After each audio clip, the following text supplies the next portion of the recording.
What if I told you that just 8 verbs, 8 simple verbs, cover more than 80% of everything you need to say in everyday English? 8 verbs. That is it? 8 verbs, and most English learners already know them. They just do not know how to use them properly, how to combine them, how to make them work in real conversations. And that is exactly what we are going to fix today. I am Sophie. And I am James. Welcome to Talk English Daily. And today we are doing something different. No long vocabulary lists, no complicated grammar rules, just 8 powerful verbs. And by the end of this episode, you will know how to use every single one of them naturally and confidently in real English conversation. Say every sentence out loud with us as we go through them. That is the only rule today. Not watching, speaking. Are you ready, James? Let us do this. Verb number 1, be. This is the most important verb in the English language, and it is used in more ways than any other word. Listen to how many different things you can say with just this one verb. I am tired. I am from Brazil. I am a nurse. I am not sure. Are you ready? Is she okay? We are almost there. They are on their way. Was it good? Were you nervous? Now repeat every sentence after me. I am tired. I am tired. I am not sure about that. I am not sure about that. Are you okay? Are you okay? She is on her way. She is on her way. We were so nervous. We were so nervous. One verb, 5 completely different sentences. Be is everywhere in English. Once you master it, everything else becomes easier. Verb number 2, have.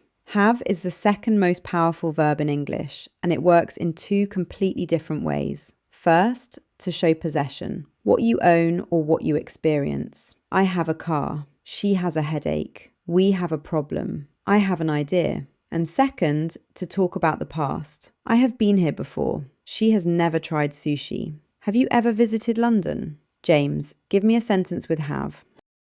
I have been waiting for this episode. Ha! Perfect. Now, repeat after me. I have a question. I have a question.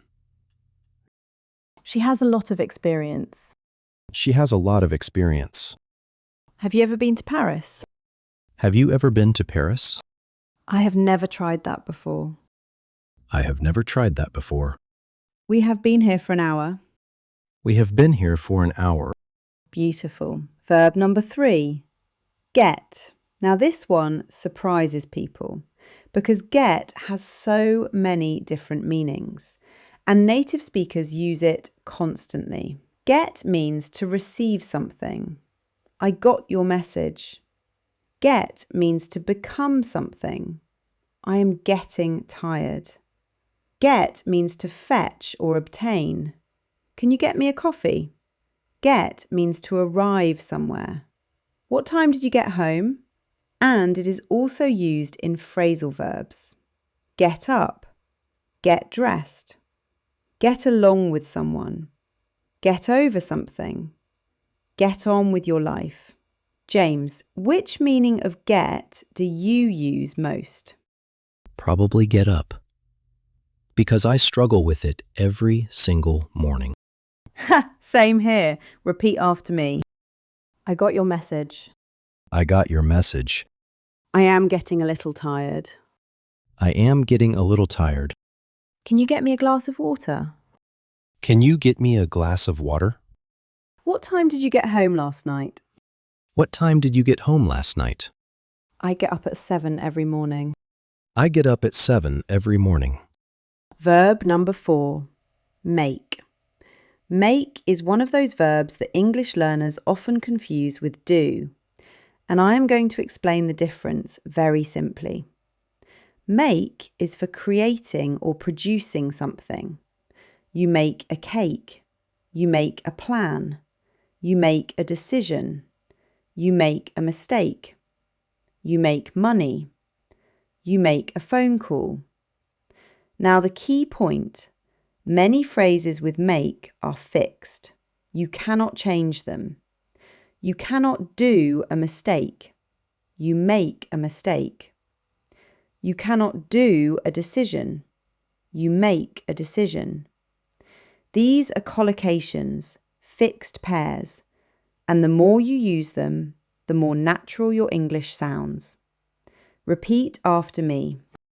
She made a really good decision. She made a really good decision. I made a mistake, but I learnt from it. I made a mistake, but I learned from it. Can I make a suggestion? Can I make a suggestion? He makes me laugh every single time.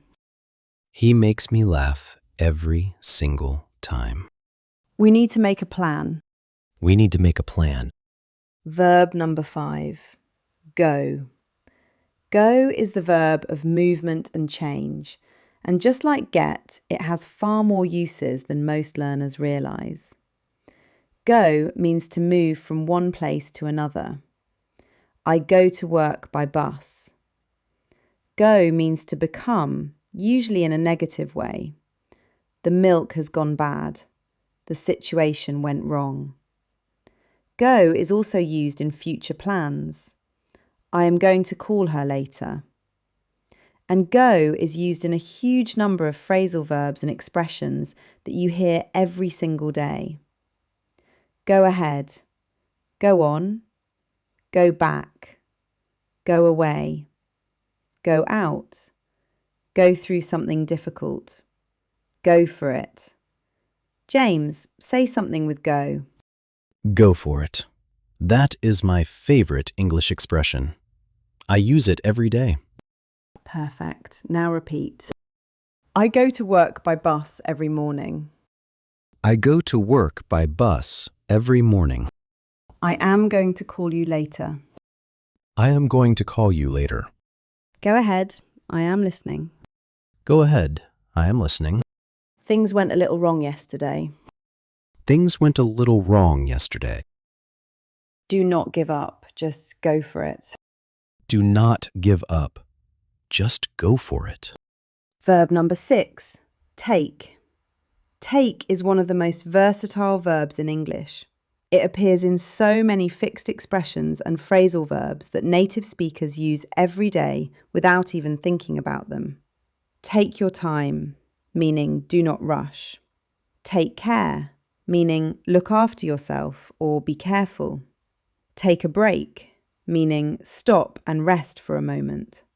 Take a seat, meaning sit down. Take part in something, meaning participate. Take over, meaning to assume control. Take on a challenge, meaning to accept it. And one of my personal favourites, it takes courage to do something, meaning it requires courage. Repeat after me. Take your time. There is no rush. Take your time. There is no rush. She took a break and felt much better. She took a break and felt much better. It takes a lot of courage to speak a new language. It takes a lot of courage to speak a new language. Can you take over for me for a moment? Can you take over for me for a moment? I am going to take part in the challenge. I am going to take part in the challenge. Sophie, I want to say something here. I used to think these were just phrases you had to memorize. But when you understand the verb at the center of each expression, it suddenly makes much more sense. Take your time. Take a break. Take part. They all involve receiving or using something. Time, a break, an opportunity. Once I saw that, they stuck immediately. That is exactly the right way to think about it, James. Understanding the logic behind a phrase makes it yours forever. Verb number 7. Want. Want is beautifully simple. It expresses desire, what you wish for, what you would like, and it is one of the most used verbs in spoken English. I want to improve my English. Do you want a coffee? She wants to speak more confidently. I just want to understand. But here is an important note. Want can sound too direct in formal or polite situations, so native speakers often soften it. Instead of I want, we say I would like. Instead of do you want, we say would you like.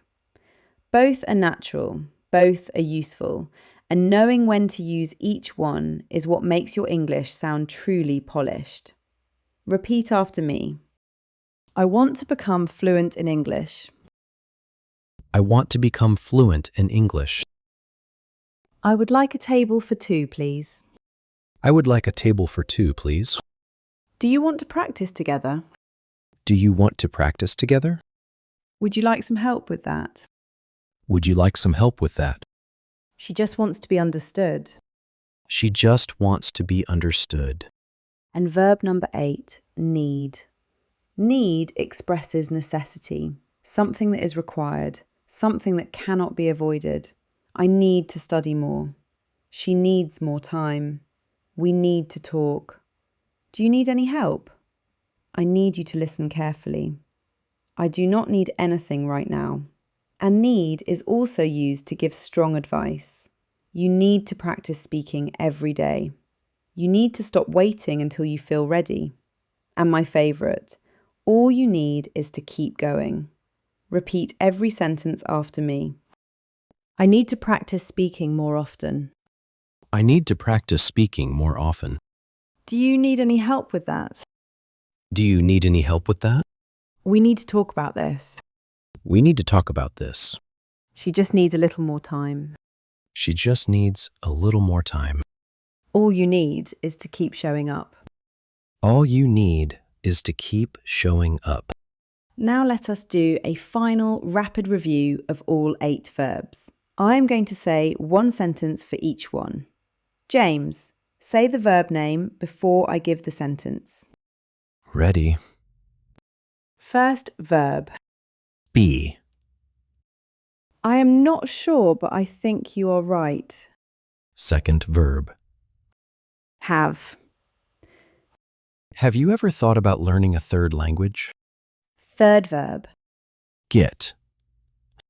I get nervous before presentations, but I always get through them. Fourth verb. Make. She made a brilliant decision, and I think it will make a real difference. Fifth verb. Go. I am going to go back and try again. I am not giving up. Sixth verb. Take. Take your time. It takes as long as it takes. Seventh verb. Want. I want to speak English naturally, and I would like your help to get there. And eighth verb. Need. All you need is 8 verbs and the willingness to use them every day. Ha! Perfect, James. That was a beautiful final sentence. I thought it suited the moment. So there they are, the 8 verbs that make up the backbone of everyday spoken English. Be, have, get, make, go, take, want, need.